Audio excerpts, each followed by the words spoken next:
Welcome back. If you just joined us, this is The Press. We're reaching you live from KAFTAN's television today here in the nation's capital, Abuja. Now we'll go straight to analyzing the stories that we read out to you. And we've got Obadiah Mbila, who is the CEO of Lovewalk Media. It's great to have you on the show today again.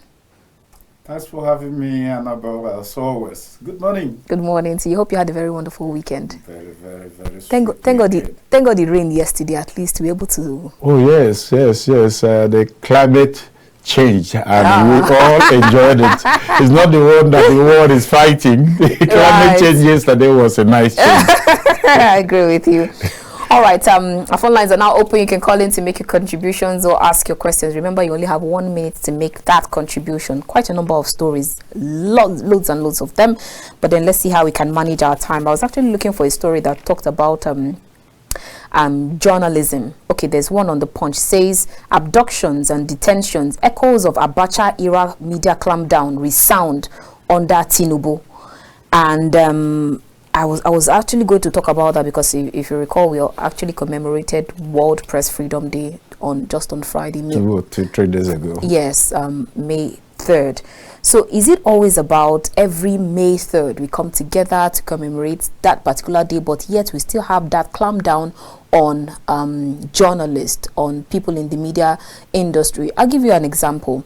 Now, I was talking about it in one of our sister programs, The Conversation, where I asked with regards to, I talked about the first newspaper reporter that was moved, that's Olatunji, Segun Olatunji, with regards to the story that he wrote about.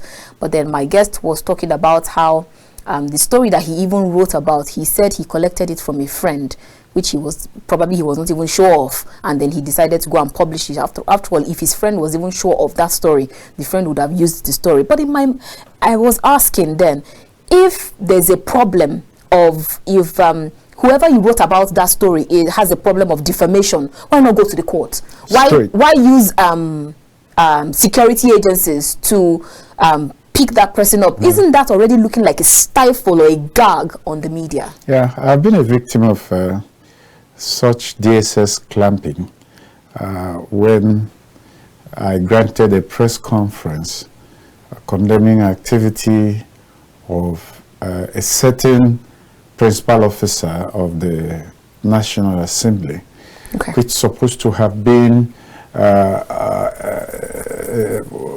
in the public so that people can add their voice to correct abnormalities that is going on in governance. And that is what the media is all about. Right. The media is to give information.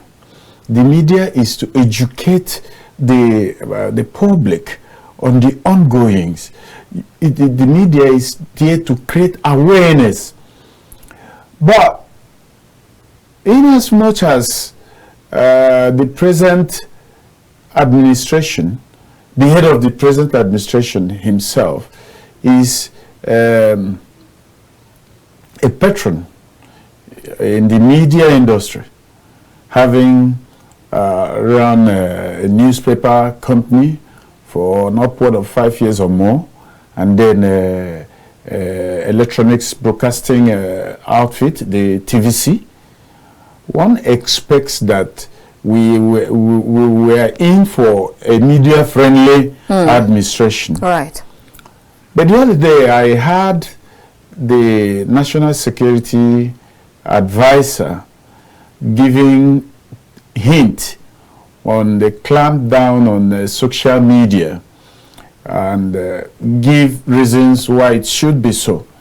And when you look at the reasons that he was advancing, you know that the real intention of government policy in that direction is to clamp down on any platform or journalist they perceive as talking too much, saying what they, in quotes, supposed not to say.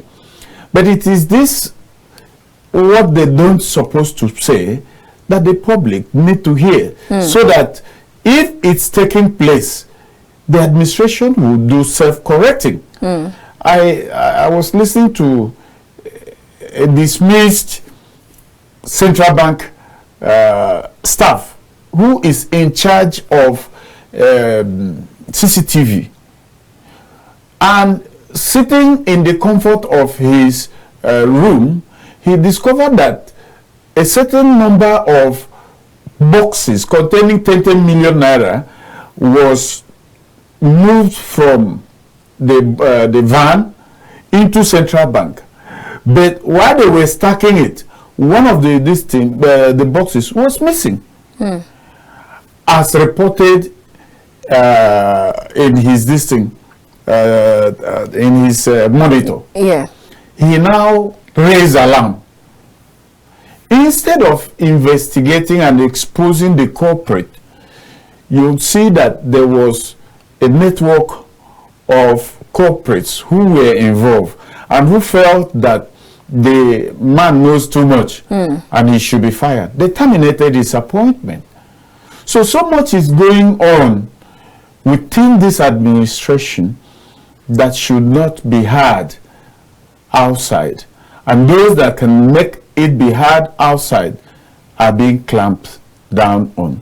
So much is going on in the fight against terrorism and banditry that if journalists who are in the front line would expose all that they're experiencing, Nigerians will take to their heels, because you will find that there is no place to hide. All right, let's move straight to other stories. I had to actually start from there because it actually concerns both of us. Now to other stories, let's talk about the Lagos-Calabar Coastal Highway, where the former vice president has actually made a lot and loads of allegations, and it looks like there's no stopping anytime soon.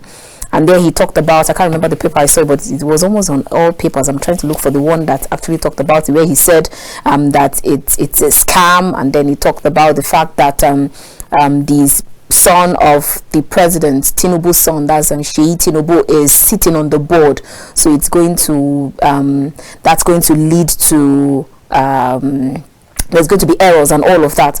But then let's get your thoughts in that regard. And then I actually saw another story with regards to that. Okay, it says Nigerian News Direct says Lagos-Calabar Highway, Atiku faults federal government's demolition of properties, accuses Tinubu of prioritizing business over public good, says demolition of landmark and others unfriendly to foreign investors, and then says 1 trillion naira released without approval, accuses federal government of financial recklessness. But with all that he's still saying, if you go to the flip side, the common sense senator is saying that we actually have that on our social media, so we'll bring that one later, where I heard him say that it's a good step, that project is a very good one. So those people, the disgruntled people, that's what he called them, those who feel disgruntled about it, they should be allowed to go and pass the long route instead of passing this shorter route. What are your thoughts in all of this?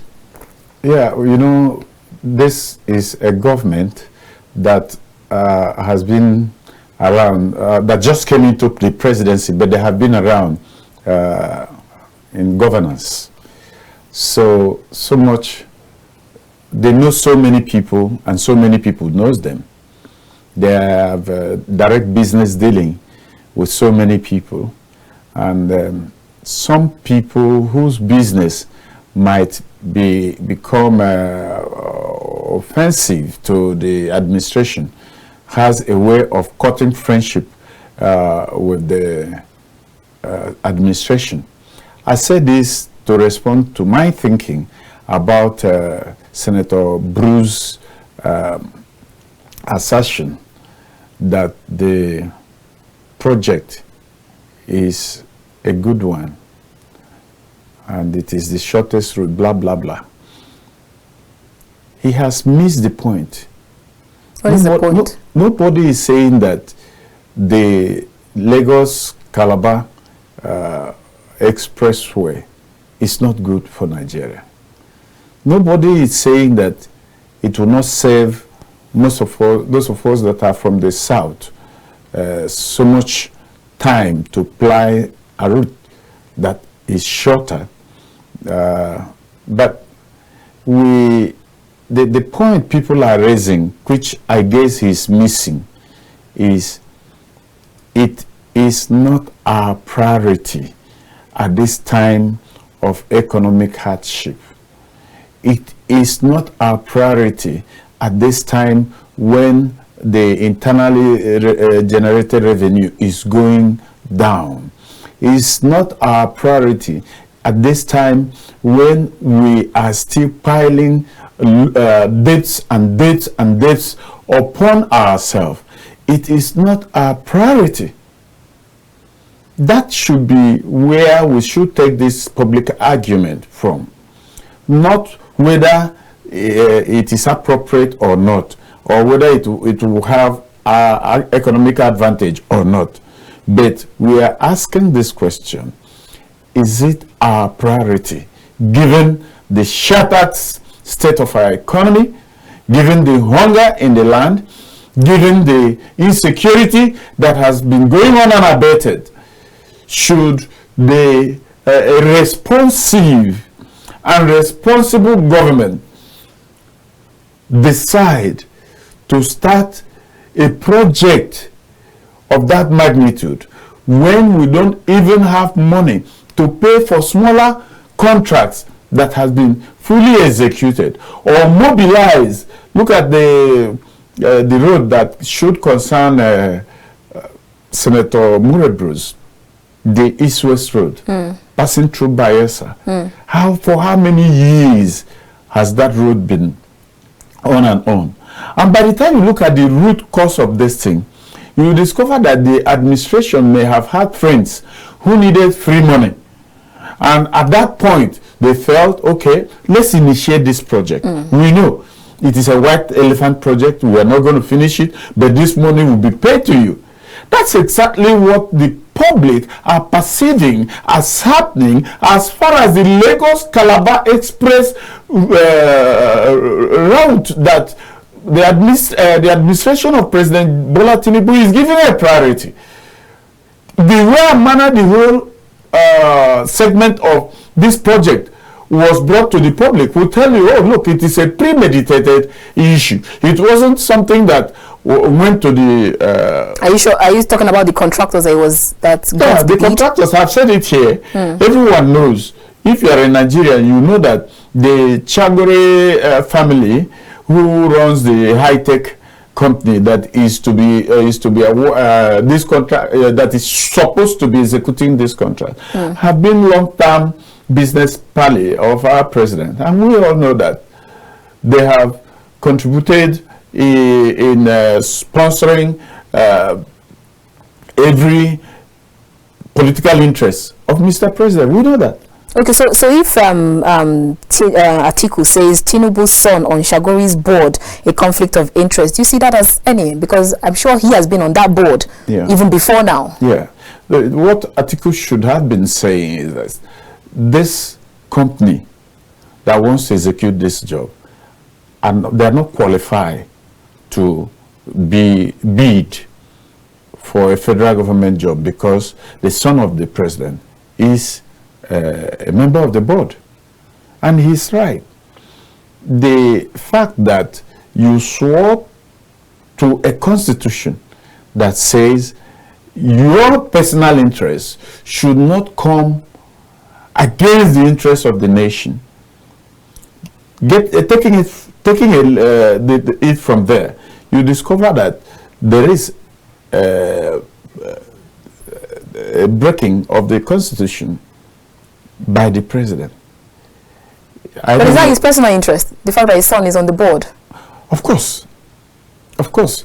And like as I said, it was on this program that I first handled this issue of Lagos-Calabar Express Road. Right. And I clearly stated that a project of this magnitude is not what you just handpicked a particular company, company of interest, company we know that has been associating with you, and then give it to them. Especially this controversial circumstances that is now surrounding it. So much has happened ever since this issue of Lagos-Calabar Road was brought to the forefront. We have suddenly discovered that even at a time when we are pleading with Nigerians to come and invest in Nigeria, a Nigerian who brought in so much money to invest in the landmark project is now losing billions because of this expressway, uncompensated. So, for me, is there anything that compensation can do, especially for people who have such investment, people like Landmark Beach and other beaches that you have, especially in that will be taken down? Well, we know that there is very little compensation can do, but for the fact that you have shown the heart of ameliorating the pains of the investor, that is a public statement to show that you are an empathetic president. You are concerned with what is happening with your subjects. All right, then let's go straight to other stories. There you have. Okay, I'll just leave this one for the next. We're talking about it looks as if maybe these Nigerians, we're always very quick to move to, like, we are on to the next one immediately. Now it's now looking as if, I was talking to someone this morning and he was saying, okay, so everybody, we're now talking about the Lagos Calabar Coastal Highway. Now it looks as if we've forgotten the case of the former governor of Kogi State, Yahaya Bello, and the embezzlement or the charge against him and all of that. So what are your thoughts? Is it that do you think actually that we've moved away from it, even though the EFCC, they still have him on their watch list? And then really. You have the school returning. Not really, but at least you can see that the velocity has waned. The speed with which we were responding to Yahaya Belloism has really subsided. For me, I don't think that it's the Lagos Calabar Express issue that whittled down the strength with which Nigerians were talking about the Yahaya Bello thing. But it appears we have come to where everybody is looking up to EFCC. What are you up to? Is it that Yahaya Bello has defeated you? And then, of course, forget the fact that the Yahaya Bello issue has been brought to the media. The truth remains that these things we are doing is against the judiciary way of looking at cases that are before them. Yahaya Bello is in court. There's no doubt about that. And I think EFCC have also responded by going to court. But between the time Yahaya Bello went to court and the time EFCC went to court, you find out that there were certain things that EFCC didn't handle right. For instance, a court of competent jurisdiction had already said, don't arrest Yahaya Bello. Don't do this to him. It was the responsibility of the EFCC to make sure that this order is vacated before they start the drama that now brought the whole thing to the public glare. Right. Now, they were not able to vacate that particular order before they went in for this drama. Now, it is difficult for them to explain to the public that because we mishandled the prosecution issue of Yahaya Bello, so we are going to go back to the trenches so that we can get the things that went wrong right. There is no way you can arrest Yahaya Bello when the court said don't arrest him. So, to that extent, Yahaya Bello is enjoying the immunity provided for him by the court. That's one. The EFCC, on the other hand, are waiting for the court to come with their decision on the matter so that they can proceed with their intention to arrest Yahaya Bello.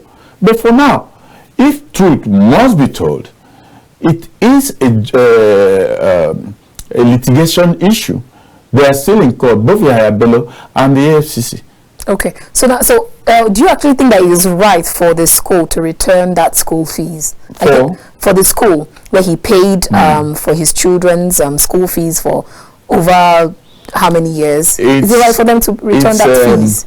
I guess because the school is owned by foreigners, they would have said, no, we don't want to enter into the problem of EFCC or government generally. Right. Otherwise, they have no case against the school. And the school did wrong by returning the fees that has been cleared, upfront to EFCC. The EFCC didn't pay the school. Right. The school was paid by Anabel. So if they are returning any money, it has not been established that it was stolen, by the way. It's still an accusation at this point until a court convicts or declares that that money that they paid came from the coffers or the treasury of Kogi state government. But for now, it's an accusation. So for the school to make haste and pay back is just, for me, they want to avoid Nigerian trouble. It's a foreign, it's a school run by foreigners. So it will be wrong for them to begin to put their legs in the same trouser with the FCC. All right, so let's move to other stories. Daily Trust says Lagos market clash. Unions threaten to cut tomato supply to Lagos. And I'm just wondering why one clash between union people would now affect the fact that we will not get tomato or foodstuff moving from one part to the other. What are your thoughts on this? It has happened several times, of course. All this tomato, onions, and cucumber, most 85% of these perishable products are from the north. And when you make it difficult for them to either transport the goods to the south or sell in the market in the way they sell, they have a way of protesting to tell you, to drive home what they want. They have done it, but in the end you discover that no one is winning in such a protest. One, all these goods are perishable goods. Right. If you don't harvest them and sell them immediately, the farmers lose. Exactly. So do they actually remember this part? Of course they do. They do. It's just that in Yanga, let's quickly take this call. Go ahead. Good morning. Good morning. I'm calling from Atiku. Go ahead. We can hear you. Each time I continue asking these questions, it's like the answer they give to. So people said the difference between like and love. That is the same question I'm asking now. Like the issue analyst, my guy in the studio Obadiah was like saying just now. Now, Mbila, which we know, is just like an outgoing governor, or Tom, which even the federal government happens to know. These are people that are owing salaries, like in Benue State, or Tom is owing salaries of primary school teacher over 2-3 years, unpaid. Both their salaries and their arrears. And up to date, he was not indicted, in the sense that, more especially like the local government workers, when money were being released to the local government, you need to sign that you've collected the salary. According to them, you'll be taking back, the money will be collected from you because you have signed. The sum of money will be given to you. And if you dare not sign, you are on your own. The same thing applicable to Mbila. There are so many months or years of salaries not paid. They are not indicted. I so much love this government. But the only thing that will make me to lose hope is when most of these governors that refuse to pay salaries without infrastructure, no development, nothing, are not indicted to this their looting or crime of eating. All right. There is woe to our government. which everybody from the state happens to know. Actually, these state governors, they just came in to loot and embezzle and go. And more especially, my problem again is, after doing these 8 years and looting, they are still paying their pension. All right, Collins. They have served the government for over 35 years. They are owing them, they are not paid. That pension of governors which came in to loot and they still receive pension after their service. Collins, please round up on your thoughts so that we can. Round up. They have to stop it. All right. It's very awful. It's not good for hearing. All right. Thank you so much, Collins from Otukpo.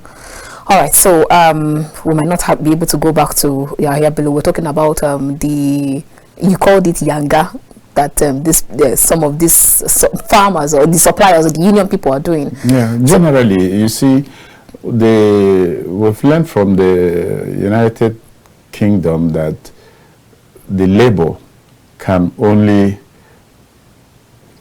assert their place through protest, whether it's directly with government or with authorities that are concerned with the market where they operate, or even the communities that the end users of their product. There is no end to where they can protest. But like as I said, when a perishable good trader is saying, I will not supply you my goods, it's just mere Inyanga, because he knows that if he doesn't supply it, he's going to perish. He's going to lose. You know. All right. Let's take this call before we move to our next story. Good morning. Good morning. Are you there? All right. All right. So we're on Daily Sun this morning. I read a particular story. Let me find it. It says Nigeria should apologize to Ndibu, and that's coming from Iwanyawu. And when I read that story, the first thing that comes to my mind is where you have the former president Olusegun Obasanjo say something about Igbophobia. Are we coming back to that? Is it something about you have done Igbos wrong? We've been telling you this and you refuse to listen, so you should go back and apologize to them. And how do you see that statement going forward in the next few days? The president of Ohaneze Ndibo actually was responding to a viral post that suggested that he collected some amount of money from the Sultan of Sokoto and then tendered an apology on behalf of the Igbo nation for the killing of Ahmadu Bello. You understand? So the story has been on for the past 3, 4, 5 days. In fact, I think it started by calling Iwanyawu all sorts of names, right, and trying to make sure that he is painted in black color for going to the Sultan of Sokoto to collect money so he can apologize. And then, of course, there's even a voice note that was in circulation alleging that it was the voice of Iwanyawu apologizing. Now, Iwanyawu's response is that I, as an Igbo leader, I am not the one to apologize. Rather, it is Nigeria that's supposed to apologize to the Igbo for all that has been done against Igbos since 1966 and even before 1966, because it has been verified that the Igbo nation have always been scapegoats where they don't supposed to be. For instance, the issue of 1940 something, or is it 45 or what, where Igbos were killed in Bauchi, the ones where Igbos were killed in Kano, and so on and so forth. The argument is that there is no reason for this mass killing of the Igbos. Therefore, Iwanyawu is saying, instead of going to apologize for the killing of one leader, the nation itself supposed to apologize for all that the Igbos have lost all these years. Of course, it is a monumental loss when you sit down in your independent mindedness to focus on what the track is like since 1945. And of course, since we came together, it does appear that it has been any way to make sure that you frustrate the Igbo man that will serve the nation well. Whereas the reverse is the case. Whether anyone wants to believe it or not, it is the Igbo man that has the mindset of saying, how can we create wealth? How can we build an economy that is not dependent on the colonial masters, something that we will call our own? The colonial master didn't like the Igbos. They didn't like them because they stopped them from colonizing Nigeria. No, but the Igbos was not respecting the authority. They wanted people that would bow to the authority. The Igbo man was not doing that. And the Igbo man was not totally depending on the colonial masters for any favor. So they didn't like that. And they sowed the seed of hate among our brothers, who should have known that, look, the lifestyle of these people is wealth creation. You can't divorce it from them. If you put them in the most remotest fallow place, they know how to till it and make sure that money comes out from there. If they come to any city, they don't wait for you to make the economy to prosper. They make sure that they take part in growing the economy, in making the economy work. Abuja used to be what they call civil servant city. Right. There was no business here. But the people came into this place very early enough. They were buying contracts instead of them bidding for contract in those days. They wait for they know who they give the contract. They are brothers. The Igbo man is not favored there, but he also know how to corner these brothers and buy this contract off them.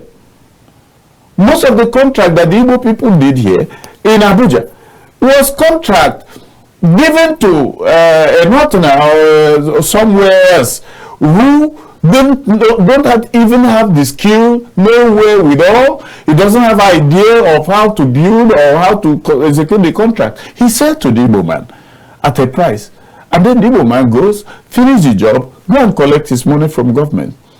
And someone, a journalist, had made a viral video to speak, a Yoruba man, of course, had to speak against this, making sure the whole thing started from when Atiku said something about this Lagos Calabar expressway. It was not, they didn't see him as one that is setting the administration against the Northeast. But when Obi made comment, a similar comment that may not have been as weighty as that of Atiku, the Minister of Works, who is also an Igbo, said, Obi is setting the Southeast against the administration. And everybody knows that this is pure, blatant fallacy, unfounded. So does that actually now goes to say that truly the Igbo man is not a brother to the Igbo man? They are their own problems. Well, even if I say that, I'm only echoing what many people want to hear. But for me, and for the experience I've seen over the years, it is not true. But the Igbo man is so individualistic that if it means betraying his brother, he can afford to do it. But not all Igbo men can do that. All right. Let's quickly take this call before we go ahead. Good morning. Hello? Good morning. Hello, madam. Good morning, sir. Tell us your name and where you're calling us from. Good morning. How are you? Fine, thank you. How everything? All right. I think I just have to let him go. All right. So now that brings back my question before we leave that topic. That statement by the former president about Igbophobia. Is it true? Is there anything as such? Because a lot of people still argue and say, coming from him, there's nothing like Igbophobia.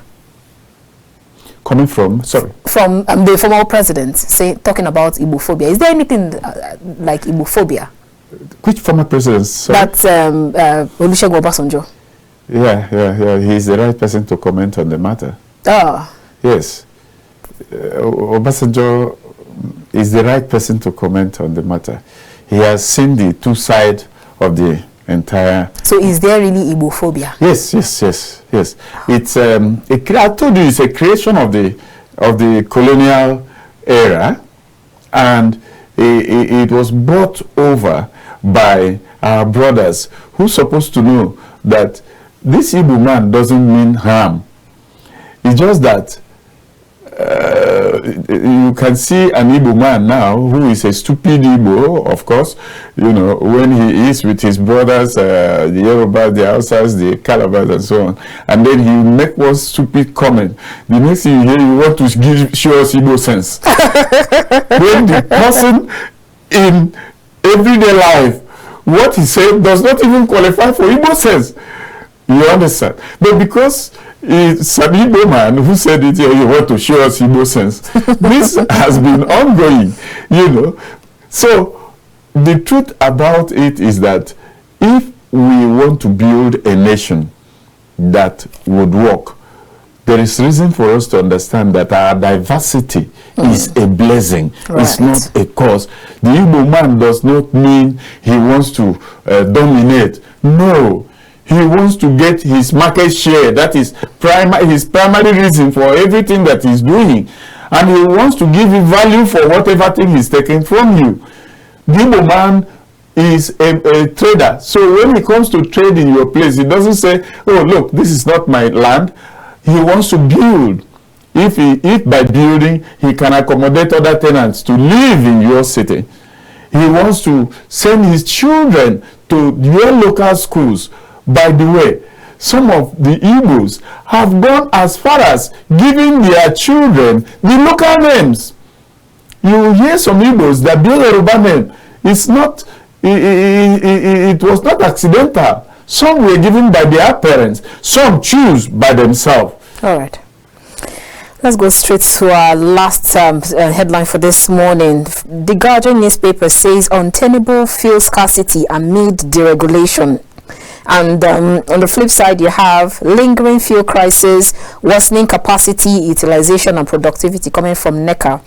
But then on the other news, here it says from 30,000 naira to 615,000 naira. Feasibility hurdles await minimum wage largesse in state and private sector. Let's marry all of this together. Yeah. Fuel scarcity since almost 1 year of fuel subsidy is gone, and we're still facing so much long queues. We're not even seeing the fuel for going to 3 weeks now. And then the increased electricity tariff on the other hand, and then telcos are saying they want to increase their own because for a very long time they've been asking for increase, but they've not allowed them to. Then you come back to minimum wage from 30,000 to 615,000 naira. How possible is that? One, let's understand this until okay, let me start by saying, making this sentence, there is no system that can develop faster than the people who runs that system. Okay. I read a front page news of New Nigerian newspaper, 1975 edition, where Gowon's administration was promising to make sure that fuel scarcity is brought to an end. I saw that paper too. 1975. Right. So why is it that we are still battling fuel scarcity many years after that statement? So that we should not tie it just around Tinubu thing. It is because we have not established a system that works for our nation. It is because we are running a skewed order that is designed to favor some few. It is because we have not seen the nation in the eye of a large house that has diverse human beings under it. And therefore, if you solve a problem today, tomorrow it rears its ugly head again. Why? Because you did not put a plan that would work, that would be self-running, self-servicing, self-improving. The absence of this thing is not just affecting us as a nation, it is making us see ourselves as different people instead of people of one nation under one God.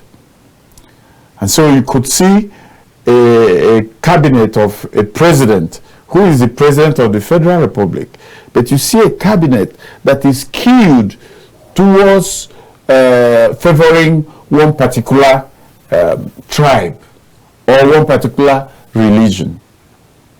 That non-inclusiveness is what Obasanjo began to fight from 1999. As soon as he came in, he did what has never been done before.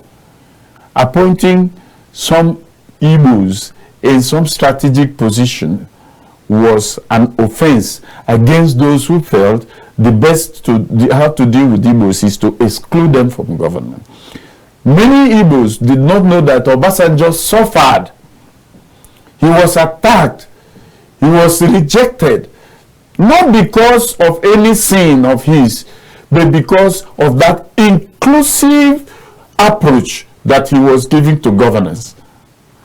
Again, Obasanjo was not trying to protect the business interests of his friends.